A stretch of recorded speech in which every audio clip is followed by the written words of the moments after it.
नमस्कार दोस्तों, हाजिर हूं पुनः मैं सुभाष शर्मा एक नए अध्याय के साथ। और इस नए अध्याय का जो नाम है वो है संधि यानी कि ट्रीटी। संधि यानी कि एक ऐसा प्रतियोगी हिंदी या व्याकरण में अध्याय जिससे हमें प्रतियोगी परीक्षा में प्रश्न मिलता ही मिलता है, और कम से कम हम ये सोच के चलें कि 2 प्रश्न हमें इससे मिलते ही हैं, तो हम इस बात से समझ सकते हैं कि इसकी जो महत्वपूर्णता है हमारे परीक्षा में वो क्या है। तो आज हम इसी के ही प्रत्येक पहलू पर चर्चा करेंगे और इसमें हम बताएंगे कि संधि क्या है, संधि की परिभाषा क्या है, संधि के जो अलग अलग हिंदी व्याकरण में भेद होते हैं वो कौन कौन से होते हैं, और जो हिंदी व्याकरण में आज हमारा पहला भेद है हम उसे आज इस भाग में आपको समझाएंगे। तो चलिए हम शुरू करते हैं और नीलांचल एक्सप्रेस में बैठ करके आगे उन्नति की ओर बढ़ते हैं। तो चलिए यहां पर बढ़ते हैं हम। पहला यहां पर लिखा हुआ है संधि। तो देखिए जैसा कि लिखा हुआ है कि 2 वर्णों या मात्राओं का मेल होने पर जो हमें विकार स्वरूप एक नया वर्ण या नई मात्रा प्राप्त होती है उसे हम क्या कहते हैं, संधि यानी कि ट्रीटी कहते हैं। देखिए क्या लिखा है कि 2 वर्णों या मात्राओं का पारस्परिक यानी कि जो आपसी मेल होता है उस पर जो विकार उत्पन्न होता है, जो डिफेक्ट उत्पन्न होता है और उससे हमें एक नया वर्ण या मात्रा प्राप्त होती है उसे हम क्या कहलाते हैं, उसे हम संधि कहते हैं। तो आप समझ गए होंगे अभी तक की संधि की डेफिनेशन क्या है।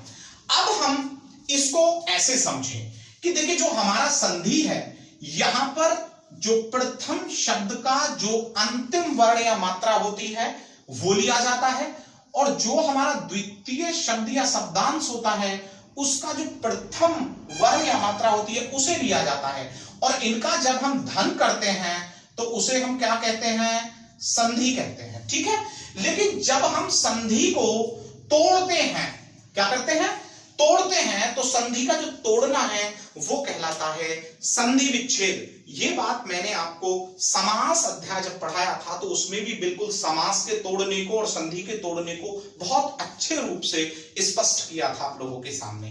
तो संधि को जोड़ना यानी कि 2 वर्णों को पारस्परिक जोड़ रहे हैं संधि है, और उन्हें जब आप तोड़ रहे हैं यानी कि अलग कर रहे हैं तो वो संधि विच्छेद है। चलिए हम इसे उदाहरण के रूप में देखते हैं।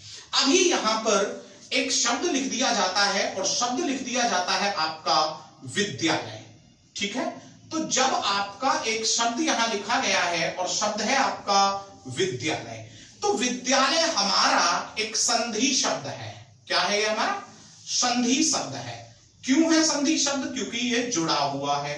ओके, लेकिन यदि हम इसको यहां पर ऐसे ले लेते हैं कि अब हम विद्यालय को लेकर के चलें, विद्या धन आलय, तो यहां पर जब हमने इसको तोड़ दिया है तो ये क्या कहलाएगा, ये कहलाएगा हमारा संधि विच्छेद।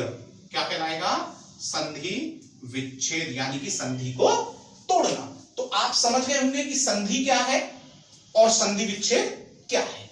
अब यहां से आगे क्वेश्चन, एक प्रश्न हमारे सामने आता है कि जो संधि है उसके जो भेद हैं वो कितने होते हैं। तो यहां पर मैं आपको बता दूं कि संधि के भेद 3 होते हैं। कितने भेद होते हैं, 3 भेद संधि के हमारे होते हैं। अब ये 3 भेद जो हमारे संधि के होते हैं वो कौन कौन से होते हैं, यहां पर प्रश्न बनता है। तो जब हम संधि के 3 भेदों की यहां पर बात करेंगे तो उन 3 भेदों में जो इसका पहला भेद आता है वो आता है हमारा स्वर संधि।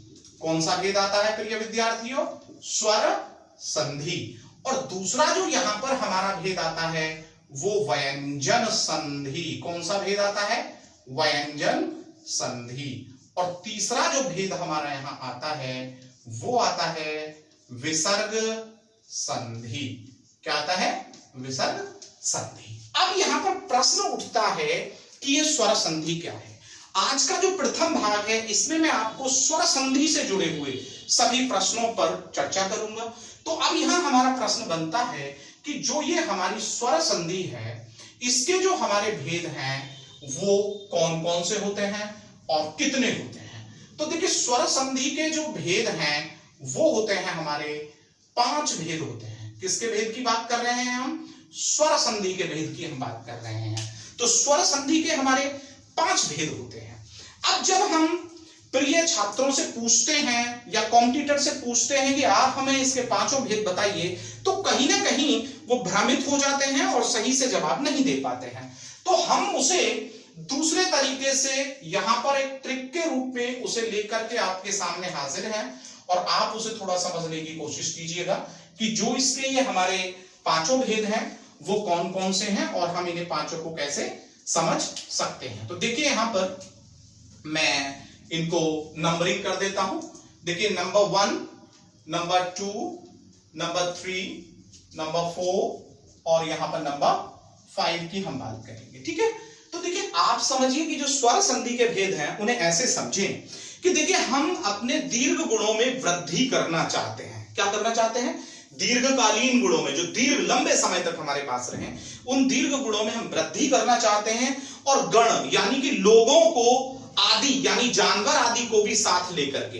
तो दीर्घ गुणों में वृद्धि करना, दीर्घ गुणों में वृद्धि करना, गण आदि को साथ लेकर के। तो थोड़ा सा इस ट्रिक को यहां समझिएगा। मैं यहां लिख रहा हूं दीर्घ गुणों में वृद्धि करना। किसमें? दीर्घ गुणों में वृद्धि करना। इस ट्रिक को समझिएगा, गण आदि को साथ लेकर, गण आदि को साथ लेकर। देखिए मनुष्य सामाजिक प्राणी है, तो वो ना तो मनुष्य के अलावा प्रगति करेगा और ना ही वो आदि जो उसके साथ लोग रहते हैं उनको लेकर के। तो देखिए पहला भाग कौन सा निकल के आता है? दीर्घ, दूसरा गुण, तीसरा वृद्धि और गण को अब हम क्या मान सकते हैं इजीली? यण, ये नंबर 4। और आदि को हम अब क्या मान सकते हैं? अयादि। तो ये हमारे जो भेद होते हैं वो कितने होते हैं? 5 होते हैं। अब मैं इनको नंबरिंग कर देता हूं। ठीक है, तो नंबर 1 पर मैं कहता हूं कि स्वरों में जो होती है वो होती है दीर्घ संधि यानी दीर्घ, फिर होती है हमारी गुण संधि यानी कि दीर्घ संधि का दूसरा, फिर होता है वृद्धि संधि। ठीक है, क्या होता है? वृद्धि संधि। और किसको साथ लेकर के?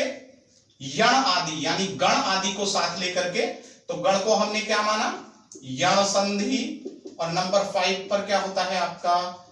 आदि यानी कि अयादि संधि। भूलिएगा मत कि हम आपको जो आज पढ़ा रहे हैं वो पढ़ा रहे हैं स्वर संधि।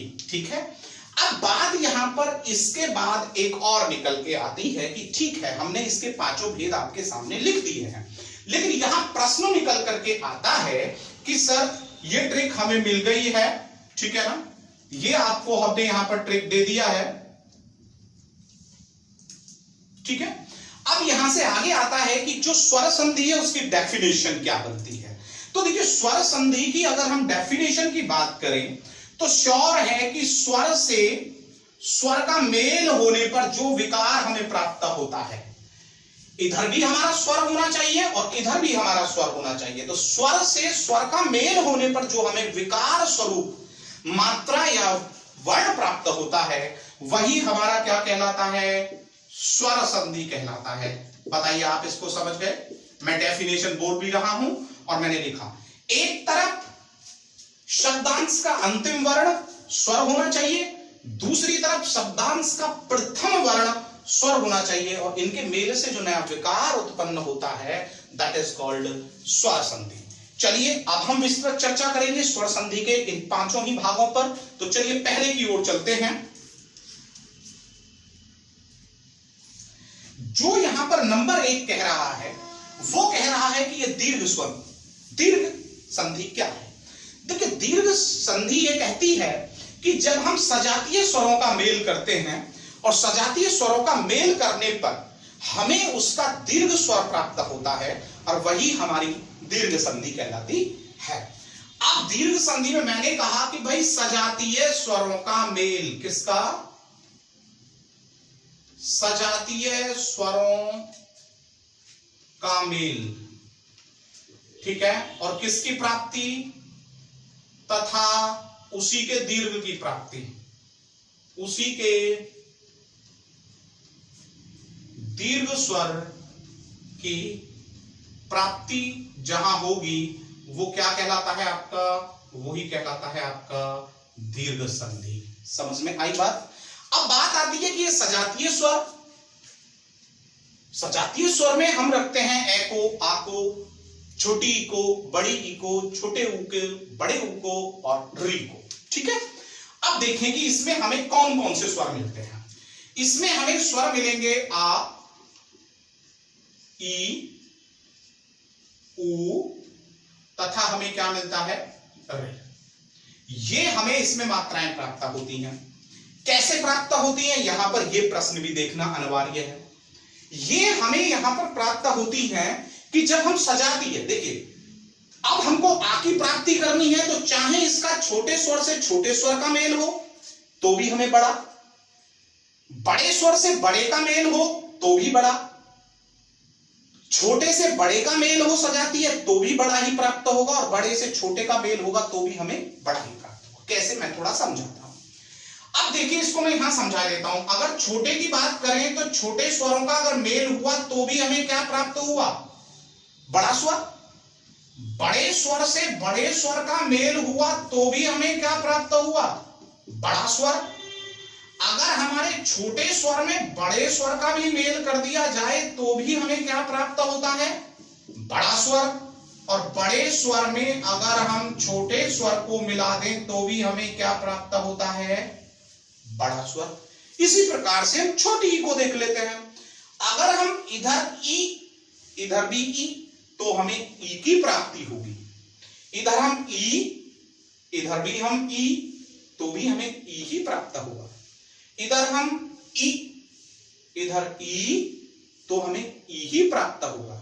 और इधर हम ई और इधर ई लेकर के आते हैं तो भी हमें ई ही प्राप्त होगा। इसी प्रकार से उ, उ, उ, तो भी उ, उ, उ, तो भी उ, उ, उ, तो भी उ, और उ, उ, तो भी उ ही प्राप्त होगा। तो आप इससे समझ गए होंगे कि यह दीर्घ संधि में किस प्रकार से हम इसे समझें। चलिए अब मैं इसमें बताता हूं कि जो इसके उदाहरण हैं हम उन्हें कैसे समझें। ठीक है, अभी मैं उदाहरण दे देता हूं आपको। जैसे कि एक शब्द हम यहां पर ले लें, लघूर्मी। जरा ध्यान दीजिएगा, लघूर्मी। अब लघूर्मी में क्या मात्रा हमें प्राप्त हो रही है, बड़े ऊ की। तो बड़े ऊ की मात्रा हमें इन दोनों में से, चाहे छोटे ऊ में छोटा ऊ हो, बड़े ऊ में बड़ा ऊ हो, छोटे में बड़ा ऊ हो या बड़े ऊ में छोटा ऊ हो, तभी तो प्राप्त होगी। तो अब आप ये देखिए कि लघु कैसे लिखा जाता है, लघु, और ऊर्मी कैसे आप लिखते हैं। यहां पर ऊर्मी आपने लिख दिया, तो आपने छोटे ऊ में बड़े ऊ का मेल किया, और जब हम छोटे ऊ से बड़े ऊ का मेल करते हैं तो हमें बड़े ऊ की मात्रा प्राप्त होती है। तो ये हमारी स्वर संधि में दीर्घ संधि हो गई। आप समझ गए होंगे कि लघूर्मी का हमने संधि विच्छेद कैसे किया। दूसरा वर्ड हमें वो दे दे पुस्तकालय, क्या दे दे, ये संधि शब्द दे दिया और उसने कहा कि इसका संधि विच्छेद कीजिए। तो देखिए इसमें हमें आ की मात्रा प्राप्त हो रही है। तो जब आप इसका संधि विच्छेद करते हैं तो आप लेकर के आते हैं पुस्तक, और इधर लेकर के आते हैं आप आल्य। राइट है, पुस्तक में आपको ए प्राप्त हुआ और आल्य में आपको आ प्राप्त हुआ, और ऐसे आ का मेल करते हैं तो हमें क्या प्राप्त होता है, आ प्राप्त होता है। तो पुस्तकालय यानी कि दीर्घ संधि। ठीक है, इसके बाद हम फिर से नेक्स्ट वर्ड की ओर चलते हैं, और जब हम नेक्स्ट वर्ड की ओर चलते हैं तो नेक्स्ट वर्ड हमारा यहां पर कह रहा है, जो हमारा नेक्स्ट शब्द है, जो अगला यहां पर शब्द है, वो कह रहा है हमारा कि हम यहां क्यों ना सिंधूर्मी ले लें। और जब हम ये शब्द ले रहे हैं सिंधूर्मी, तो सिंधूर्मी शब्द यहां पर कह रहा है, जरा देखिए, ऐसे हम सिंधूर्मी लिखेंगे, और जब हम सिंधूर्मी लिख रहे हैं तो इसका संधि विच्छेद कैसे बनेगा, इसमें बड़े ऊ की मात्रा है, जबकि हम सिंधु तो ऐसे लिखेंगे या अंक की बिंदी लगाएंगे। तो सिंधु हो गया और प्लस भी क्या लेकर के आएंगे, ऊर्मी, तो श्योर है कि आप छोटे ऊ में क्या लेकर के आए हैं, बड़ा ऊ यहां पर लेकर के आए। जब छोटे ऊ में बड़ा ऊ मिलाते हैं तो हमें क्या मिलता है, बड़ा ऊ मिलता है। तो ये स्वर संधि है यहां पर, शायद आपके लिए ये भी क्लियर हो गया होगा अच्छे से। इसके बाद हम फिर से एक नए शब्द को यहां पर देखने की कोशिश करते हैं। अब यहां पर एक और नया शब्द अगर हम देखें, नंबर 4 देखें, तो नंबर 4 पर हमें एक शब्द मिल रहा है पितृण। क्या मिल रहा है, और जब हम पितृण की बात करें तो हमें यहां पर क्या मिलता है, पितृ क्या मिलता है, और प्लस में हमें क्या मिलता है, ऋण। तो यहां पर भी ऋण और यहां पर भी ऋण, तो श्योर है कि हमको यहां पर क्या मिला, ऋण मिला, तो पितृण यहां पर हो जाता है। ठीक है, तो आप एक वर्ड और भी देख सकते हैं। नंबर 5वां अगर हम वर्ड ले यहां पर, और वर्ड ले हम यहां पर सतीश। जब हम सतीश की बात कर रहे हैं तो हम इस शब्द को देखें तो हमें इसमें मात्रा क्या मिलती है, बड़ी ई की, और बड़ी ई की मात्रा मिले तो हम सती कैसे लिखेंगे, ऐसे सती, या हम इसमें छोटी ई की मात्रा लेकर के आए, और दूसरा हम यहां पर लेकर के आए सती धन ईश। यहां बड़ी ई की मात्रा है और यहां पर भी बड़ी ई की मात्रा है, तो सती धन ईश। तो बड़ी से बड़ी का जब मेल कराते हैं तो हमें क्या मिल जाता है, सतीश जो है यहां पर वो संधि शब्द मिल जाता है। तो आप स्वर संधि में जो आपकी दीर्घ संधि हैं उन्हें शायद बहुत अच्छे से समझ गए होंगे। चलिए हम यहां से अब नेक्स्ट इसका जो भेद है उसे देखते हैं। तो स्वर संधि में दीर्घ हमने पढ़ाई, तो अब किधर चले, गुण संधि की हम बात करेंगे। और जब हम गुण संधि की यहां पर बात कर रहे हैं तो गुण संधि हमारा क्या कहती है, यहां पर गुण संधि हमारी यहां पर कहती है, गुण संधि यहां पर कहती है कि जब हम ए या आ से मेल कराते हैं, किससे मेल कराते हैं, गुण संधि पे ध्यान दीजिएगा। यदि हम ए या आ का मेल किससे करा दें, छोटी ई, बड़ी ई, छोटा ऊ, बड़ा ऊ, या ऋण से करा दें, राइट है, तो हमें जो यहां प्राप्त होता है वो जानते हैं आप क्या प्राप्त होता है, ए ओ, और क्या प्राप्त होता है, आर। तो हमें यही तो प्राप्त होता है। ठीक है, ए ओ आर की हमें यहां पर प्राप्ति होती है। कब प्राप्ति होती है, जब हम ए आ का मेल करा देते हैं। ठीक है, ए आ का मेल यदि ई से कराया तो ए आ का मेल ऊ से कराया तो ओ, और ए आ का मेल ऋण से करा दिया तो आर प्राप्त होगा। चलो हम थोड़ा इन्हें एग्जांपल्स के जरिए देखें। हम यहां पर एक शब्द लिखते हैं और शब्द हमारा यहां पर आता है महेंद्र। क्या आ जाता है, महेंद्र। और जब हम महेंद्र पर चर्चा करते हैं तो हमें यहां पर दिखाई देता है ए की मात्रा, और जब ए की मात्रा दिखाई देती है तो हम जब इसका संधि विच्छेद करें तो हमें यहां दिखा मह और यहां दिखा नदर। जरा बिल्कुल बिल्कुल जमीनी स्तर पर देखें, ये दोनों ही कोई शब्द नहीं है। तो मह को अगर हम सही करेंगे तो महा, और नदर को करेंगे तो इंद्र। तो महा में हमें आ मिला और यहां मिला ई, और जब आ का मेल हम ई से कराते हैं तो किसकी मात्रा हमें प्राप्त होती है, ए की मात्रा प्राप्त होती है। तो ये हमारी स्वर संधि में गुण संधि जो है हमारे सामने निकल करके आती है। चलिए हम दूसरा देख लेते हैं। इसी प्रकार से दूसरा वर्ड यहां पर वो लिखता है मानवेंद्र। क्या लिख देता है, बिल्कुल ऐसा ही शब्द है मानवेंद्र। जब आप इसे तोड़ें और ए की मात्रा निकालें तो यहां पर क्या करेंगे, मानव धन इंद्र, मानव धन इंद्र। तो मानव में आपको ए मिलता है और इधर क्या मिल जाता है, ई मिल जाता है, और ए और ई का जब मेल करते हैं तो आपको क्या मिलती है, ए की मात्रा मिलती है। तो यहां पर भी जो ये आपका है वो क्या हो जाता है, ये आपका गुण संधि का उदाहरण हो जाता है। इसके बाद आगे बढ़ते हैं, इसी पर तीसरा वर्ड और देख लेते हैं। हमने लिखा सप्तऋषि। क्या लिखा, सप्तऋषि। जरा ध्यान दीजिएगा, जब हम सप्तऋषि की बात यहां कर रहे हैं और इसे हम तोड़े तो हमें क्या मिलेगा, सप्त धन ऋषि। अब जरा यहां ध्यान दीजिए, और इस पे ऊपर की मात्रा लगाते ही अर की ध्वनि आ जाएगी, इसलिए ऋषि पर आप ऊपर की ध्वनि नहीं लगाएंगे। तो आप सप्त में क्या मिला, ए मिला, ता ए, और यहां क्या मिला, ऋ। और जब आप यहां पर ए का मेल कर रहे हैं ऋ से तो आपको क्या मिलता है, और मिलता है, तो सप्तऋषि यहां पर ये आपके सामने आ जाता है। फिर एक वर्ड देखें, और एक शब्द जब देखा तो मदोन्नमत, क्या शब्द है आपके सामने? मदोन्नमत। और मदोन्नमत की जब हमने बात की तो हमें यहां पर मिलेगा मद धन उन्मत्त। अब जरा ध्यान दीजिए, मद में ए और ऊ में यहां पर ऊ मिला, और जब हम ए का मेल ऊ से कराते हैं तो हमें क्या प्राप्त होता है? ओ, और ये रही हमारी ओ की मात्रा, मदोन्नमत। तो आप बड़े आसानी से समझ गए होंगे कि हमारी जो गुण संधि होती है वो क्या होती है, किस प्रकार से इसका जो शब्दों का हम संधि विच्छेद है वो कर सकते हैं। और देखिए, आप जानते हैं इंग्लिश में एक कहावत है कि practice makes a perfect person. यदि आप प्रैक्टिस करते हैं, यदि आप नियमित रूप से अभ्यास करते हैं तो आप परफेक्ट हो जाते हैं, और यदि आप अभ्यास नहीं करना चाहते हैं तो श्योर है कि आप डल हो जाते हैं और आप कंपटीशन बीट नहीं कर सकते। यहां से हम फिर आगे बढ़ते हैं और हम वृद्धि संधि की बात करते हैं। और जब हम वृद्धि संधि की यहां पर बात करते हैं तो देखिए, यहां पर वो कह रहा है कि जब आप ए या आ का मेल कराते हैं, और किससे कराते हैं? ऋण के बाद ए या आई से कराएं, या ओ या औ से कराएं, तो आपको पता है क्या प्राप्त होता है? प्राप्त होता है आपको आई की मात्रा, और यहां प्राप्त होती है आपको औ की मात्रा। फिर से समझ लीजिए, ए आ का मेल ए आई से कराया तो मात्रा आई, ए आ का मेल ओ औ से कराया तो मात्रा औ की प्राप्त होगी। किसमें? स्वर संधि में, वृद्धि संधि में। जैसे कि हम देखें इस पर एक दो उदाहरण। अभी हमने देखा यहां पर विश्व वाक्य,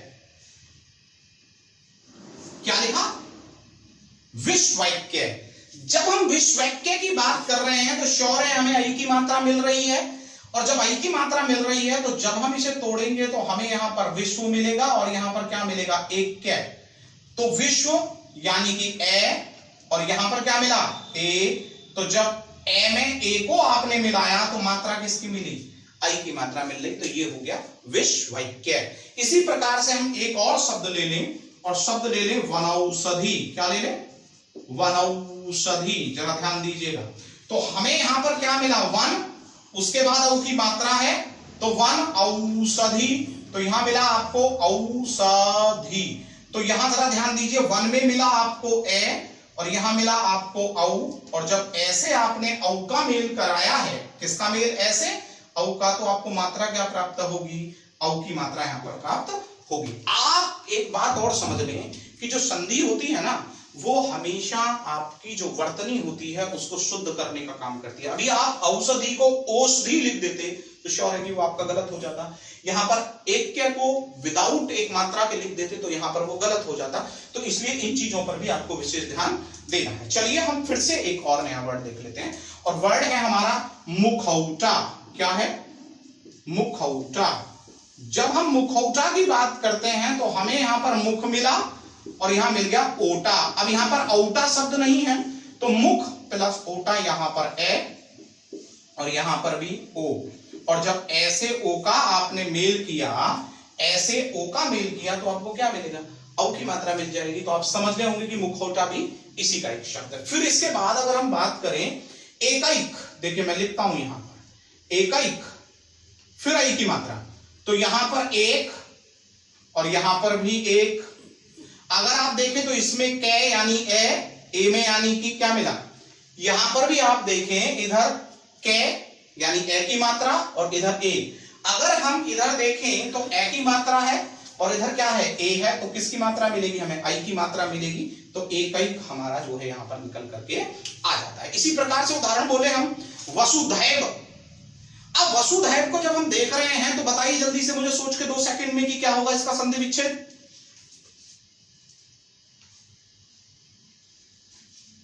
चलिए, जिसको सोचना है उसने सोच लिया होगा। वसुधैव की जब हम संधि विच्छेद करेंगे तो बनेगा वसुधा धन एव। तो उधर वसुधा में आ मिलेगा और इधर ए मिलेगा, और आ में ए मिलाएंगे तो आई की मात्रा आपको मिल जाएगी। तो आपके समझ में आ गया होगा कि वसुधा का, वसुधैव का भी हम किस प्रकार से वसुधैव का वो करेंगे संधि विच्छेद। तो आप अभी तक समझे हैं यहां पर वृद्धि संधि तक के उदाहरण की हमने वृद्धि संधि भी स्वर संधि में कंप्लीट की है और आपको समझाने की कोशिश की है। जैसा कि मैं बार बार कह रहा हूं कि कुछ छात्र, कुछ प्रतियोगी ऐसे होते हैं कि जो केवल तभी तैयारी करना पसंद करते हैं कि जब उनके एडमिट कार्ड आने शुरू हो जाते हैं। वो बहुत गलत काम करते हैं। क्यों गलत काम करते हैं? कि उनको यही नहीं पता होता है कि अगर हम कंटिन्यू प्रैक्टिस कर रहे हैं तो ही हमारे दरवाजे पर जो जीत है वो दस्तक देगी, सफलता दस्तक देगी, अदरवाइज हम सफल नहीं हो सकते हैं। अब हम बात कर रहे हैं यहां पर यण संधि की। देखिए, जब हम यण संधि की यहां पर बात करते हैं तो यण संधि को समझाने के लिए हम दीर्घ संधि का जो ये स्ट्रक्चर है इसको यहां से हटा देते हैं और देखते हैं कि ये यण संधि क्या कहती है। देखिए, यहां पर यण संधि जो है वो आपकी कहती है कि यण संधि ने कहा है, देखिए मैं इसको यहां से यहां ले आता हूं, ठीक है, नीचे निकाल देते हैं यहां से इसको, ठीक है। और देखिए यण संधि ने कहा है कि जब आप क्या करते हैं, ई ई ऊ और ऋ से या तो ए का मेल करा दे या इन से अलग कोई भी भिन्न स्वर आ जाए। क्या आ जाए? तो ये बड़ी जबर सी संधि हो जाती है। जबर से तात्पर्य है ये, वे और रे। तो मात्रा क्या प्राप्त होगी? ये की, वे की और रे की। यदि ई से ए आ मिल जाए, ए आई ओ औ मिल जाए, ये की मात्रा बनेगी। ऊ से कोई भी ए आया भिन्न स्वर मिल जाए, वे की, और रे में रे की मात्रा, ठीक है। अब इसमें मैं आपको एक बात और बता देता हूं। इसमें ज्यादातर होता क्या है कि जो मात्रा होती है ना, उस मात्रा से पहले का जो वर्ण होता है वो अर्ध होता है। तो बात से समझिएगा, जो इसमें हमको मात्रा लेनी होती है उस मात्रा से जो पहले का वर्ण होता है वो कैसा होता है? अर्ध होता है। तो उसमें जरा चलिए हम गौर देते हैं कि क्या हम सही बोल रहे हैं। जैसे अभी हमने लिखा यहां पर देव्यावाहन। क्या लिखा हमने? यहां में एक शब्द लिखा देव्यावाहन, ठीक है। अब जब देव्यावाहन है तो ये से पहले का अर्धवर्ण देखिए वे आ रहा है, तो इसमें जो मात्रा है वो क्या लेंगे आप? ये लेंगे, ठीक है। और जब हमें ये की मात्रा चाहिए तो छोटी या बड़ी ई में ए या आ या कोई अन्य वर्ण आप लेकर के चलेंगे। तो आप जब इसकी संधि करेंगे तो आप करेंगे देव प्लस आवाहन। लेकिन जब देव प्लस आवाहन आपने कर दिया है तो देवाहन हो जाएगा, क्योंकि ए और आ तो आ हो जाना चाहिए, लेकिन हमको तो मात्रा यह की चाहिए। तो हमें क्या करना होगा? यह की मात्रा के लिए, यह की मात्रा के लिए हमें ई करना होगा। तो देव का क्या करेंगे? देवी धन आवाहन बराबर हो जाएगा देव्यावाहन। इसी के दूसरा देखें व्याप्त। हम एक शब्द और लिखे यहां पर व्याप्त। जब हम व्याप्त को देख रहे हैं तो हमें वे के बाद यह मिल रहा है, यानी कि इसमें जो हमारी मात्रा है वो यह है। तो हमें क्या करना होगा? यहां पर हमने लिया वे और यहां पर ले लिया आप्त। जरा ध्यान दीजिएगा, वे और इधर ले लिया आप्त। तो एक बात तो ये देखिए कि जब अर्ध है तो उसके नीचे हलंत है, तो उसमें तो हम स्वर मान ही नहीं रहे हैं, उसे हम वाप्त भी नहीं कह सकते हैं। तो अब जब उसने कहा व्याप्त और यह की मात्रा लेनी है, इधर तो हम आ को देख रहे हैं, ए आ, और इधर हम क्या देख रहे हैं? ये को। तो हमें श्योर है कि वे पे क्या करना होगा? ई, और ये हलंत यहां से खत्म हो जाएगा। तो क्या हो जाएगा? व्याप्त हो जाएगा। इसी प्रकार से एक वर्ड और देख लेते हैं। एक वर्ड की अगर हम बात करें तो हम यहां पर लिख लेते हैं स्वल्प। क्या लिख लें? स्वल्प।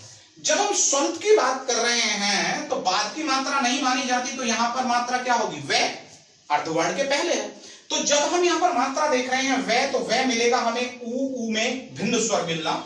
तो हम जब इसका संधि विच्छेद करेंगे तो यहां पर से और यहां पर अल्प। अब हमें क्या मिला? अभी तो हमें कुछ नहीं मिला। हमें यहां पर अगर वे को लाना है तो श्योर है ऊ लाना पड़ेगा और हलंत हटा के क्या करना पड़ेगा? यहां पर सुधन अल्प बराबर क्या हो जाएगा? स्वल्प। यहां पर ये हो जाएगा। तो आप समझ गए होंगे कि हम किसकी बात कर रहे हैं? यण संधि की हम बात कर रहे हैं और यण संधि को हम किस प्रकार से सही तरीके से बना सकते हैं। और अभी हम एक दो उदाहरण से आपको समझाने की कोशिश करेंगे। मैं बार बार संधि के अध्याय को पढ़ाते समय आपसे कह रहा हूं कि जीतते वो ही हैं कि जो निरंतर चलते रहते हैं, ठीक है। हमें खरगोश नहीं बनना है, हमें कछुआ बनना है, ताकि हम कंटिन्यू चलते रहें। Slow and study always wins the race, ठीक है ना। आगे उसने यहां पर कहा है अभी चित्रादेश।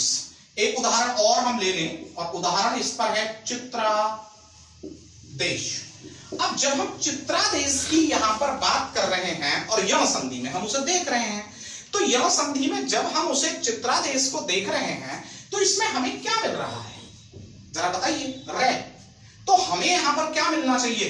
अब चित्रादेश देख रहे हैं तो चित्र, ठीक है ना, और धन क्या हो जाए, आदेश। तो अगर हम यहां पर ऋण में क्या जोड़ रहे हैं, भिन्न स्वर आ, तो श्योर है कि ये क्या हो जाएगा, चित्रादेश हो जाएगा। और ये यहां पर किसकी ध्वनि आ जाएगी, रे की आ जाएगी। इसी प्रकार से मैं क्या बोल दूं यहां पर पित्रादेश, तो पित्रादेश बोलूंगा तो केवल क्या हो जाएगा, पित्र धन आदेश, और बराबर क्या हो जाएगा यहां पर, पित्रादेश हो जाएगा। तो मेरे अनुसार आप बहुत अच्छे से इसे समझे होंगे। अब हम यहां से स्वर संधि के लास्ट भेद की ओर चलते हैं, और जो लास्ट भेद है आपका वो यहां पर है अयादी संधि। कौन सा है, अयादी संधि। अब देखिए यहां पर ये जो अयादी संधि है ये क्या कह रही है, अयादी संधि कहती है कि यदि आप ए आई अयादी संधि को देखिए जरा। यदि आप यहां पर ए आई या ओ या औ, इनका मेल यदि आप ए या आ से या किसी भिन्न स्वर से करा दें, किससे करा दें, भिन्न स्वर से करा दें, तो देखिए अयादी में आय छिपा हुआ है, तो ये मात्रा किस में जाएगी, आय में। इस पे आ की मात्रा लग जाएगी आय, और यह के बाद आता है वह, ये अव की मात्रा बन जाएगी, और ये किसकी बन जाएगी, आप। चलिए हम इस पे थोड़ा सा उदाहरण देखेंगे, अच्छे से देखने की कोशिश करेंगे। अब यहां पर वो कह रहा है कि हम एक वर्ड लेते हैं, और हम यहां पर वर्ड ले लेते हैं पवन। जरा ध्यान दीजिएगा, पवन। जब आप इसको लिखते हैं तो ऐसे लिखते हैं पवन, राइट है। तो आपको यहां पर मात्रा क्या मिल रही है, अव की, और जब आपको अव की मात्रा चाहिए तो क्या चाहिए, ओ, क्योंकि भिन्न स्वर तो हमारा ए आ चुका है, पवन, तो अन में अव आ गया। अब अव को लेना है तो यहां पे का क्या बनाना होगा आपको, ओ, और जब ओ बनाएंगे तो अव की मात्रा आपकी यहां से समाप्त हो जाएगी, और क्या हो जाएगा, पो धन अन, यानी पो धन अन बराबर क्या हो जाएगा, यहाँ को पवन हो जाएगा। समझ में आ गया कि पो धन अन बराबर पवन कैसे हुआ। चलिए मैं इसी पर ही दूसरा शब्द और ले लेता हूं, और दूसरा शब्द मैंने ले लिया पावन। जब पावन को आप लिखेंगे तो पै धन आव धन अन, पावन, ऐसी तो करेंगे, पै धन आव धन अन, ऐसी तो पावन होगा। और जब आप इस आव को यहां से हटाएंगे तो किसकी मात्रा चाहिए, औ की मात्रा चाहिए। किसकी चाहिए, औ की। मैंने यहां ओ लिखा हुआ था, औ की मात्रा चाहिए, और ये मिस्टेक हो जाती है। तो यहां औ की मात्रा चाहिए तो क्या कर देंगे, पौ धन अन बराबर क्या हो जाएगा, पावन हो जाएगा, और ये जो आव है ये यहां से खत्म हो जाएगा। तो पौ धन अन बराबर क्या हो जाएगा, पावन हो जाएगा, ठीक है। इसी प्रकार से मैंने एक वर्ड बोल दिया धवन, और जब आपने धवन को देखा तो धाव अन, राइट। अब यहां पर जब धै हमें दिख रहा है तो अव की मात्रा है, तो जब अव की मात्रा है तो आपको क्या करना होगा, यहां पर ओ लेना होगा, तो धो प्लस अन बराबर क्या हो जाएगा, धवन हो जाएगा, ठीक है। इसी प्रकार से हमने बोला शयन, क्या बोला, शयन, और जब आप शयन को देख रहे हैं तो शय धन आय धन अन आपके सामने आ रहा है, तो आई की मात्रा आपको कम मिलेगी। जब ए की मात्रा होगी तो शे धन अन, और ये मात्रा इसमें आ गई तो बराबर हो जाता है शयन। इसी प्रकार से एक वर्ड और बोल दिया जाता है आपका, और वो बोल दिया जाता है यहां पर शयन के बाद नयन। क्या बोल दिया जाए, नयन। या यहां पर किसी भी प्रकार से और भी वर्ड की अगर बात वो कर दे, यहां पर वो बोल दे शायिका। अगर वो शायिका बोल रहा है, शायिका, तो क्या मिल रहा है, आय। तो हम इसे कैसे बनाएंगे, शे आई की मात्रा धन की का, तो शायिका हो जाएगा। वो यहां पर बोल देता है अयादी, अयादी संधि वो बोल रहा है, तो इसमें कौन सी हो जाना चाहिए, ये, ठीक है ना। अब उसने बोला धावक, आव की मात्रा आ रही है, और आव की मात्रा आ रही है तो उ की मात्रा धौ, आव, धौ धन आ बराबर क्या हो जाएगा, धावक। पावन, तो पावन में क्या करेंगे, आपकी मात्रा है, और जब आपकी मात्रा है तो हम यहां जाएंगे पौ धन आख बराबर क्या हो जाएगा, पावक। तो आप समझ गए होंगे कि हम जो यहां पर चर्चा किए हैं वो आज स्वर संधि से रिलेटेड जितने भी उदाहरण हैं उन पर चर्चा किए हैं, स्वर संधि की परिभाषा पर चर्चा किए हैं, स्वर संधि के सभी भेदों पर चर्चा किए हैं। और आगे मैं चाहता हूं कि आप जल्द ही जो व्यंजन संधि और विसर्ग संधि हैं उसके भी भागों को देखें आगे चलते हुए। तो मैं जल्द ही आपसे पुनः मुलाकात करूंगा, और आप चैनल को शेयर करना, सब्सक्राइब करना, इस पर लाइक करना, इस पर कमेंट करना बिल्कुल भी ना भूलें, ताकि हम आपको नीलांचल एक्सप्रेस में बैठाते हुए आपकी जॉब तक पहुंचा दें। फिर से मिलेंगे, धन्यवाद, नमस्कार, गुड बाय।